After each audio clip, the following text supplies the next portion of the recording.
गणेश जी प्रथम पूज्य क्यों है? क्यों होती है गणेश जी की पूजा? एक बार भगवान शंकर जी ने, माता पार्वती ने, सभी देवताओं ने कहा कि पृथ्वी की परिक्रमा जो सबसे पहले करेगा संपूर्ण, वह पहला बुद्धिमान कहलाएगा। कार्तिकेय जी मोर पर बैठ के उड़ गए, पर गणेश जी का वाहन चूहा, चूहा कैसे परिक्रमा लगाए? मोर तो बहुत तेज दौड़ता उड़ता है, चूहा कैसे चले? तो गणेश जी ने अपने माता पिता की परिक्रमा लगाई, और जब परिक्रमा लगाई तो कार्तिकेय जी सब परिक्रमा लगा के आए और हंसने लगे कि देख तू तो गया ही नहीं। तब शंकर पार्वती ने कहा कि इसने तो पृथ्वी की परिक्रमा 4 बार की, 4 परिक्रमा। कार्तिकेय जी बोले मैं 1 बार करके आया, इसने 4 बार कैसे कर ली?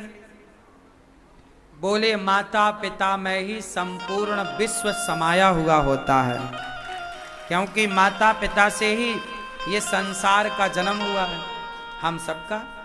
तो माँ बाप की एक परिक्रमा लगा देने से संपूर्ण पृथ्वी, संपूर्ण तीर्थों की परिक्रमा लगाने का फल प्राप्त हो जाता है। तब से गणेश जी को प्रथम पूज्य और बुद्धिमान माना गया।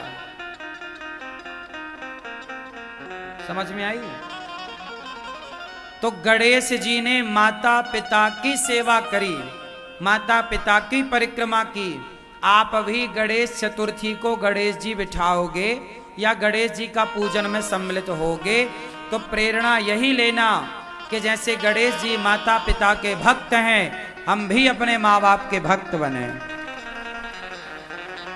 हम भी अपने बड़ों का सम्मान करें, हमारे बच्चे भी माँ बाप के भक्त बने, हम सब अपने बड़ों का, बुजुर्गों का खूब खूब आदर करें, सम्मान करें। तो इसलिए गणेश जी की प्रथम पूजा होती है। ठीक है? गणेश जी का वाहन क्या है? चूहा क्यों है?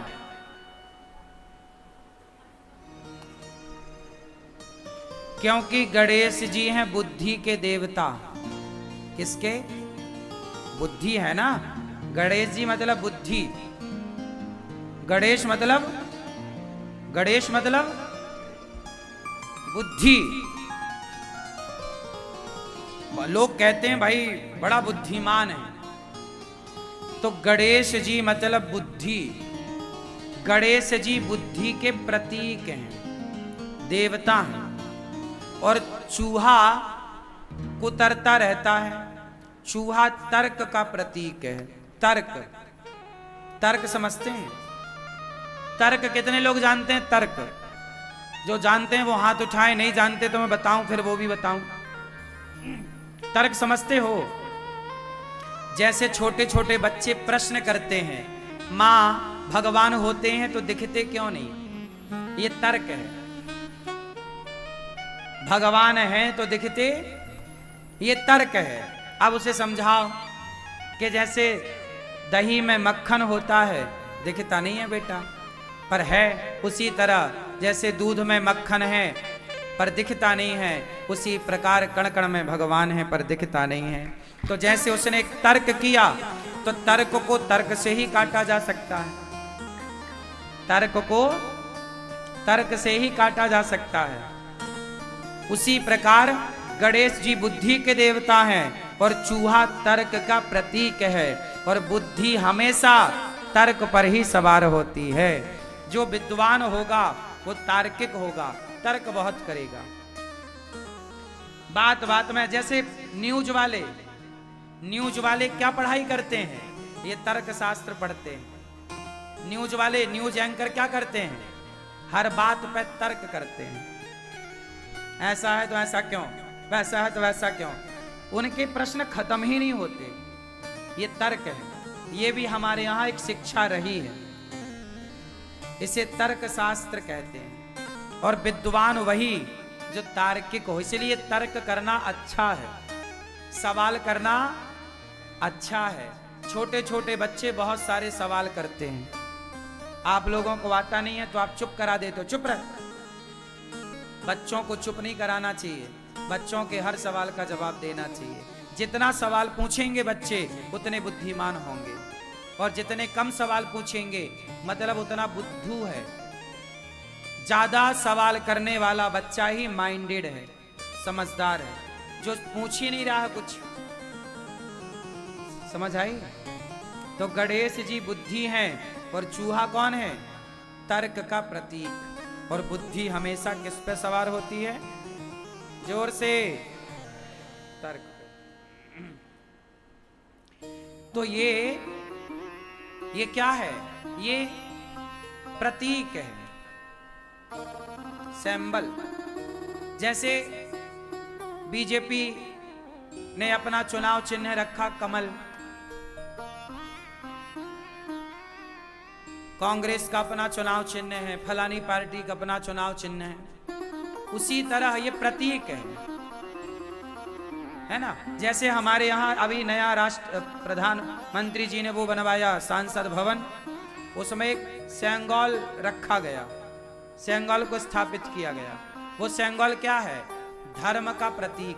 उसके ऊपर एक नंदी बने हैं, ध्यान से देखा हो, वो नंदी धर्म का प्रतीक है। हाँ या ना? उसी तरह शंकर जी का वाहन नंदी है, तो शंकर जी किस पर सवार हैं? धर्म पर, क्योंकि नंदी धर्म का प्रतीक है। तो शंकर जी धर्म पर सवार हैं, गणेश जी तर्क पर सवार हैं। दुर्गा, शेर किसका प्रतीक है? बोलो। दुर्गा किस पर सवार हैं? शेर बलशाली है, बलवान है, राजा है, शक्ति का प्रतिनिधित्व कर रहा है। तो दुर्गा शक्ति पर सवार है। मानो दुर्गा कहती हैं कि हर नारी को शक्तिशाली होना चाहिए, शक्ति पर सवार है।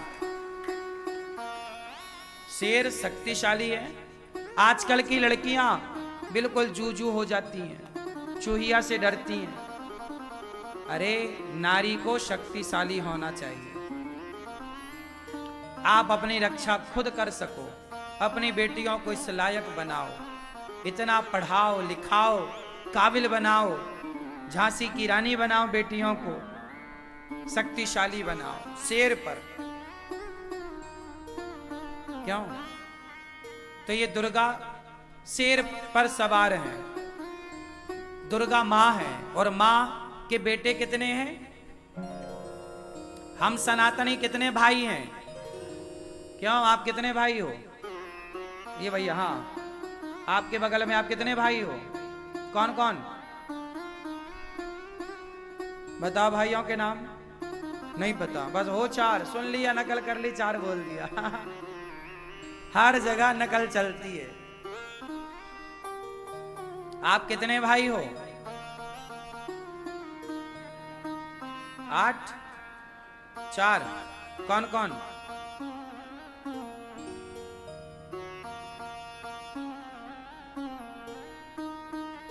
हम सब कितने भाई हैं? 4 भाई हैं।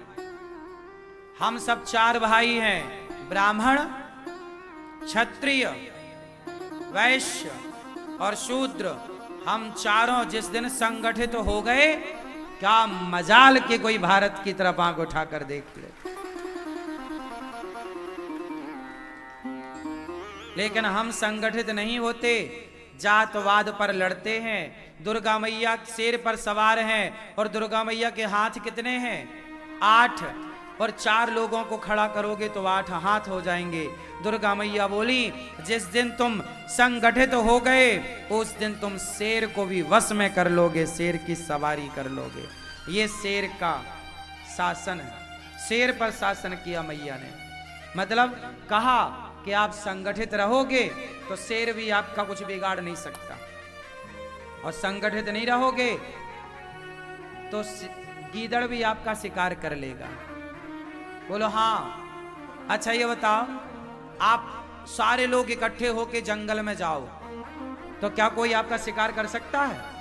और आप एक एक से जाओ तो लौटोगे? भेड़िया खा जाएंगे आपको? बोलो हाँ। नहीं। और आप जरा 50 लोग इकट्ठे हो जाओ, 4 लोग इकट्ठे हो जाओ, अच्छा, और 4 लोग कहीं जाओ तो कोई भेड़िया कोई शेर आपको पराजित नहीं कर सकता। 4 हो ना, और अकेले हो तो बचोगे नहीं। तो संगठन में शक्ति है कि नहीं? बोलो।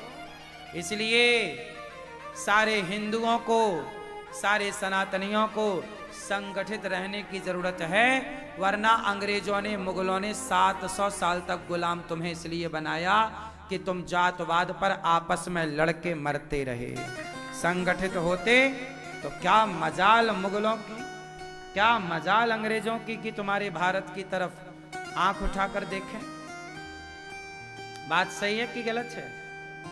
तो जहां सुमति तहां संपत्ति नाना, जहां कुमति तहां विपत्ति निदाना। आपका परिवार भी, आपके घर में भी संगठन होना चाहिए। सास ससुर, पति पत्नी, बेटा बेटी, जेठानी देवरानी, पूरा परिवार संगठित। जिसका परिवार संगठित है वही लोग आज तरक्की कर रहे हैं, और जो आपस में लड़ रहे हैं वो तो कोर्ट कचहरी के चक्कर काट रहे हैं, वो तरक्की थोड़ी कर रहे हैं।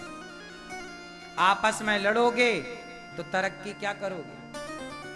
आपस में संगठित होके प्यार मोहब्बत से रहोगे तो काम धाम करके पैसा कमाओगे, इज्जत कमाओगे, नाम कमाओगे। आप जो लड़ते हैं, याद रखना, मेरी एक बात कान खोल के सुन लेना, समझदार लोग कभी लड़ते झगड़ते नहीं हैं। जो लड़ते झगड़ते हैं वो बेवकूफ लोग होते हैं, 1 नंबर के घटिया किस्म के आदमी, 3rd क्वालिटी के लोग।